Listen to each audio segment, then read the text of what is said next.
Welcome to Jumpsuiters, a podcast where we explore higher dimensional topics in a practical 3D reality sort of way. Today we'll be jumping into the Enneagram, a personality framework that you may already be used to that breaks the general human experience down into 9 distinct types. There's already a ton of content out there that describes the Enneagram, so I'm going to assume you already have a framework for what this is. Instead, we're going to have a conversation around the Enneagram that I've personally never heard before. And in this podcast, we'll assume that you're already generally familiar with the patterns of each type. But even if you don't know much about it, I still think this conversation might unlock a lot of insight for you. At least that's what I hope. Okay, so let's start with what do I mean when I use the word multidimensionality? On one hand, we can explore a more superficial level of understanding, which is kind of like the idea that if you over-identify with one type, you're limiting yourself and lacking a multidimensional human experience. What do we call someone who refuses to change, who prefers to fall back into the same old patterns, making the same old excuses? We call them a one-dimensional character. The more dynamic we are, the more we challenge our beliefs, the more inner work we do, the more open we become, the more multidimensional we become. So that's the first thing I want to challenge, is the idea that we are a specific Enneagram type. I believe our personal evolution hinges on our ability to traverse the lines, embody the wisdom of each type, and to move across and integrate the patterns consciously. And later in this episode, I'm going to show you how to do that. But even this is still a surface level understanding of multidimensionality. I want to go really big picture, really existential, and actually walk us through the 9 dimensions and how they're almost a perfect macrocosm or mirror to the Enneagram itself. So sit back, maybe find a comfortable place, close your eyes, and imagine with me how the universe was created. So picture this: nothing, blackness, the 0 dimension, also called the void, except that it's not nothing at all. In it is pure consciousness, God, source, whatever you want to call it, the place where only possibility exists, pure imagination, pure potential. From the void comes a sound that creates a single line, the first dimension. This line introduces the idea of separateness or polarity, light versus dark, masculine versus feminine, positive versus negative. Now imagine 2 dots on this line, allowing Source another point of view or vantage point of itself. Now let's explore the Enneagram 1. There might be no other type so fixated on polarity, right versus wrong, good versus bad, order versus chaos. There's a very black and white nature to this type, an inclination to see things as separate, and a desire to prefer one side over the other. So what does it look like to refrain from judgment and instead bring awareness to the multidimensional reality at play? In the first dimension, consciousness is not preferring one side over the other. It's creating and experiencing all of it, the masculine and the feminine, even the neutral, non-binary part smack dab in the middle. We see Source creating light and dark, embodying the positive and the negative. And this is the work of the One, to realize its focus on separation and its tendency to prefer a side. What does it feel like to consider the idea that God not only can be found in the light, but also in the darkness? What does it feel like to see sacredness not just in the positive or the light, but in the negative and the chaos? Just like a magnet isn't positive versus negative, it's all of it, and so is consciousness, and so are you. The first dimension invites us to explore the polarities, become conscious of our preferences, and to honor the sacredness of other people's exploration instead of judging it. Now I'd like you to imagine the second dimension as a grid or a plane, now with overlapping lines that crisscross. The second dimension expands our point of view and invites us to explore the theme of connection. There might be no other type than the 2 so fixated on relationships, loving others and needing them so much that they can sometimes lose sight of themselves. It's in the second dimension where the theme of connection is deeply explored. It teaches us boundaries. we learn that relationships aren't just important, they really define reality itself. The intertwining lines and lives create a sense of belonging and interdependence, and the overreaching and desperate dependency can cause us to lose our sense of self. Where do I end and you begin? How do I honor myself while staying in connection with you? From here, we enter the third dimension, creating space and matter, the real tangible world that you and I are perceiving right now. It's no wonder that the Enneagram 3 is so gifted at making real things happen in the world. Look what I made! Look what I've done! A desperate, honest cry to have their success validated and their existence perceived and adored. The third dimension is their playground. The Type 3's natural drive to manifest and accomplish aligns perfectly with this dimension's energy, celebrating that which is concrete, impressive, and undeniable. They're experts at taking abstract goals and turning them into something visible, something real, something tangible. This material dimension whispers to them, your accomplishments define you. And so they pour themselves into building and achieving and displaying their success as proof of the value of their existence. And this fixation on external validation causes them to forget that it's also sacred just to exist. Can you see yourself beyond what you've done? Can you love yourself if you stopped achieving altogether? This invitation invites them into an expression of authentic self-worth, rather than a pursuit for external approval. This is the true mastery of the third dimension, where the achiever's cry becomes an embodied belief. I am valuable, and everything I create reflects that truth. And now we move into the fourth dimension, which introduces time. Here we perceive the past, present, and future, and new realities that are not so measurable and tangible like the third dimension. Things like emotions and spirituality. We're now able to reflect on the past and get lost in nostalgia, or anticipate the future and get lost in a dream.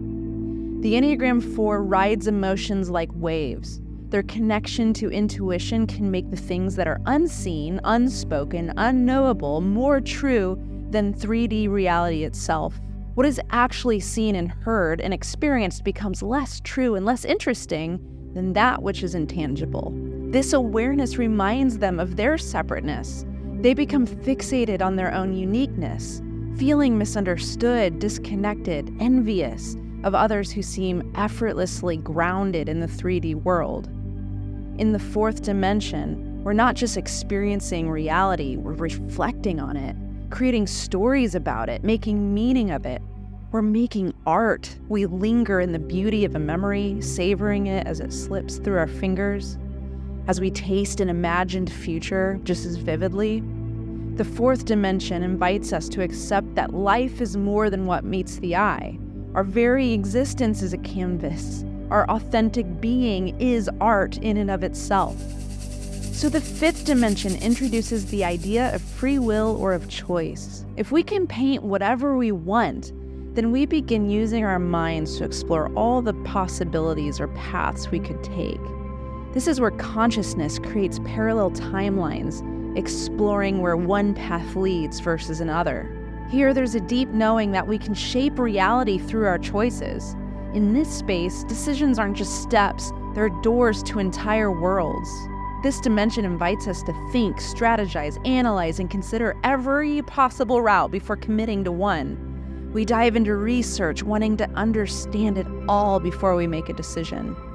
This mental exploration becomes so immersive that it feels though the choices have already been made, the roads have already been traveled. And as we imagine each path, it starts to satisfy a thirst for knowledge without exposure of real-world risk. And the inaction caused by staying in the mind somehow makes us feel safe. The Enneagram 5 becomes an expert at mapping out scenarios, crafting elaborate mental landscapes, each one offering its own rewards and risks. There's no limit to how far they can go, but the more they explore, the more removed they can be from actually doing. So the fifth dimension also offers us powerful realization. Knowledge itself is a tool for creation. Understanding is not meant to be hoarded, though. It's meant to be shared. The mind's gift lies not only in its ability to ponder, but also in its power to manifest. So free will isn't just about having options, it's about choosing something, committing to it, and shaping reality. Connecting the limitless landscape of possibility with the tangible world, turning ideas into existence. And now we arrive at the sixth dimension, or the path, the place where reality and illusion intertwine. In this realm, our inner beliefs, fears, and projections begin to shape our experience of the world around us. Here, perception truly shapes reality. As consciousness creates and explores the sixth dimension, it moves beyond parallel realities, creating infinite, alternate universes, each with their own themes and rules, where every possibility can actually be experienced. So for the Enneagram 6, reality then becomes less about concrete facts and more about expectations and imagination, making it hard to discern what is reality, what is real. This dimension is the birthplace of faith and doubt, security and insecurity, a dynamic landscape where thoughts and perceptions become powerful sources that can either ground us or make us spin. We see the Enneagram 6 navigating between trust and suspicion, the endless what-ifs that fill their mind. The sixth dimension whispers, things aren't as they seem. Can you really be safe? Can you really trust your reality? This amplifies their natural tendency to question, to anticipate, to foresee potential outcomes before they arise. So to cope, they prepare for every possible scenario. They seek guidance, reassurance, and structures that they can rely on to navigate this ever-shifting world. They place their trust in external authorities, in plans, and what's familiar. But the sixth dimension introduces a paradox. The more we search for external security, the more elusive it becomes.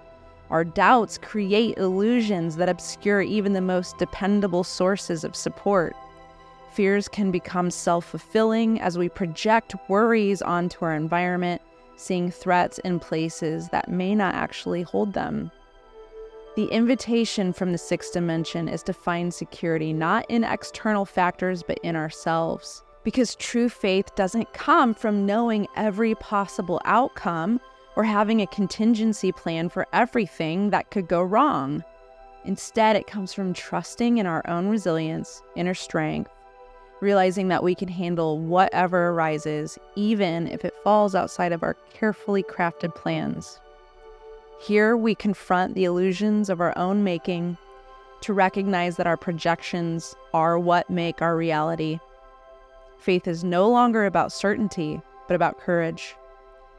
The sixth dimension teaches us freedom to move through life without being held captive by our own projections. And now we're at the seventh dimension, the realm of resonance, a place where everything vibrates with possibility. Here, imagination is boundless. Ideas and experiences echo off of each other, creating an ever-expanding network of possibilities. This dimension invites us to engage with the thrill of discovery and to allow resonance to draw us forward into play. There may be no other type more easily sparked by curiosity that lights up with excitement for possibilities and the next adventure. It's in this dimension that we feel unburdened by limitations, constraints, or the weight of any one choice. For the seven, life hums with an electric energy that they simply can't resist, pulling them toward whatever feels novel, fun, and exhilarating. Resonance isn't just something they feel, it's what they follow, seeking out what makes them feel alive. Yet in the seventh dimension, we encounter the paradox of endless possibilities. Though resonance feels liberating, it can also be overwhelming. When every experience vibrates with possibility, the urge to taste them all can leave us scattered, always moving towards the next thing without fully inhabiting the present moment. The seventh dimension teaches us an essential lesson. Resonance is not about escaping discomfort, nor is it about avoiding the depth that comes with commitment. True resonance invites us to not just experience everything, but to feel everything, to be present in each moment rather than constantly chasing the next. This dimension begs us to find joy not in endless movement, but in the richness of fully engaging with what is right in front of us. It's an invitation to depth. Resonance isn't just about external stimulation, it's about inner harmony. When we can slow down enough to let our experiences settle, to feel them fully and to integrate them truly, we discover a new kind of freedom, a freedom rooted in presence rather than escape. And so we stop chasing life, but instead let life resonate through us. We find we don't have to keep moving to feel alive. We can savor each experience, feel its depth, and connect with it authentically. And next, the 8th dimension, the creator of all creators energy, the dimension of power, and where energy becomes shaped by intention and by will. Here, reality is not simply observed or experienced. It's masterfully crafted, designed, brought into form with purpose. It's where consciousness realizes its full creative authority. Here, power isn't about dominance for its own sake. It's about responsibility, meaning, and impact. There may be no other type so driven by the desire to assert themselves, to leave a mark, to create and protect a world that aligns with vision and values than the 8. 8s embody the energy of this dimension, knowing instinctively how to use their will to not just participate in life, but to direct it, calling on their strength and determination to manifest what they believe in. Power takes on new dimensions of purpose and clarity here. Instead of simply pushing against obstacles, 8s are invited to think like true architects, to design, to plan, to build with intention. What will you create and why? It's no longer good enough to act out of sheer force or willpower. The 8th dimension calls us to align our influence with higher purpose, to create something that's enduring and that serves the collective rather than ourselves. The mastery from this dimension comes when we learn to take the same force from the external world into our internal world.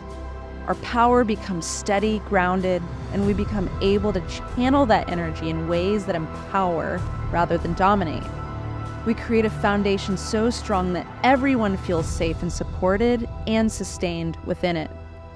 The microcosm of the human 8 mirrors the macrocosm of the 8th dimension as consciousness realizes its omnipotence.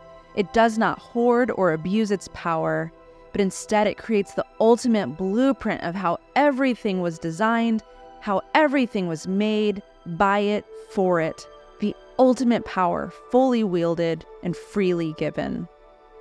Which leads us to the 9th dimension, where consciousness becomes aware that everything that was ever imagined and made and experienced, all of the alternate timelines and universes and everything therein, is actually just one thing. This awareness creates a bright light as everything merges back into one thing, the only thing. It's where Source realizes, I am. The 9th dimension resonates with the 9's deepest desire, the longing for unity, for connection, for oneness. They've spent their entire lives seeking harmony, often feeling the pulse of the collective more deeply than their own. It's in this dimension where they finally find that the peace they've yearned for was never outside of them, but within, resting in the truth that they were never truly separate from anyone or anything. The awareness is more than an intellectual understanding. It's a total, immersive experience of oneness, the realization that there is no other, only infinite expressions of the one. This dimension is both the end of the journey and the beginning of a new one. Here, the self merges with the all, dissolving the boundaries between inner and outer, self and world. They find comfort in realizing that their desire for peace was always a call to remember this truth. The 9th dimension reminds us that every struggle, every joy, every life lived was simply a facet or a fractal of the same consciousness exploring itself. Here, every soul comes back together, not as separate parts, but as a cohesive whole, a symphony of being united in this light of origin, one perfect whole and complete. Imagine a light so bright that explodes with a bang, taking us back into a new void, new potential, the 10th dimension, a pattern of consciousness that repeats over and over again for eternity, expanding our awareness of infinity. So, the multidimensional Enneagram is way more than a nudge to get outside of your comfort zone. It's more than a call to evolve and expand and become the biggest, most authentic version of yourself. It's an invitation to redefine what self even is. It's the awareness that we're more than what we're experiencing in this 3D and 4D reality. It's the awareness that we are consciousness exploring itself right now as a fractal of this human form. It's the awareness that we're not separate, that we are the creators of our own reality. We're not separate from source. We're not separate from each other. What we look at, how we perceive it, it all affects our physical lives, and it all bleeds back into the universal consciousness. What might it look like for us to deeply explore the pattern we find ourselves in, to learn the lesson it has for us, to integrate it, and then keep traveling the Enneagram? What might it look like for us to tap into higher dimensional consciousness and remember that we're more than this human form and integrate that? To not love one more than the other, to love it all, to be here fully present, to be there fully in our essence, to flow back and forth without getting stuck, to allow others the grace for their own journey, to appreciate the themes they're exploring, to access more love because we don't need to fear or control any of it. What would it look like then to stay in connection with each other while fully honoring ourselves? Is it possible? Don't forget who you are. This podcast episode was sponsored by Jumpsuit, a creative agency powered by the Independent Network. For more content or conversations like this, join our Patreon as we continue to jump into all sorts of shit. Patreon.com/Jumpsuiters.